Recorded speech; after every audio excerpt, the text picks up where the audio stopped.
Welcome to Vale Cider's 2-minute guide to checking if the state of apples is okay for juicing and cider making. Let's have a look at the first apple. Looks okay on that side. On this side we can see there's a fairly deep pitting, probably caused by insect damage, and there's rotting going on in there. So that really is unsuitable. If you're just juicing a few apples, you could chop that bit out. But if you're doing a lot of apples for juicing or cider making, that would be very laborious and you'd probably just want to throw that one away. Okay, so we'll put that as a no. Let's have a look at the next apple, and having a good look. That looks fine all the way round, no problems. That looks a good one. That's a keeper.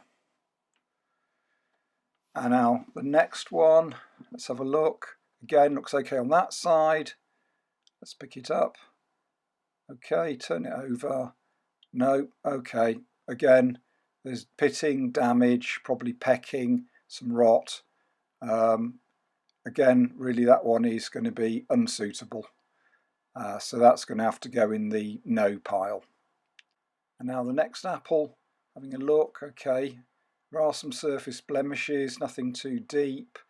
Some marks. But basically that's a sound apple, no rot. That's absolutely fine for juicing or cider making. So that's another keeper. And let's have a look at the last one. Looked okay on that side. Right, okay, so huge problems with this one. A lot of brown rot, other pits. That is completely unsalvageable. Even if you started trying to chop bits out, you'd have nothing left. So really you wouldn't have even wanted to have picked that up and considered it. That is most definitely one to exclude. If you kept it in, it would be a total disaster for the taste of the juice and the cider. So you don't want that. For more information, see our Vale Cider website.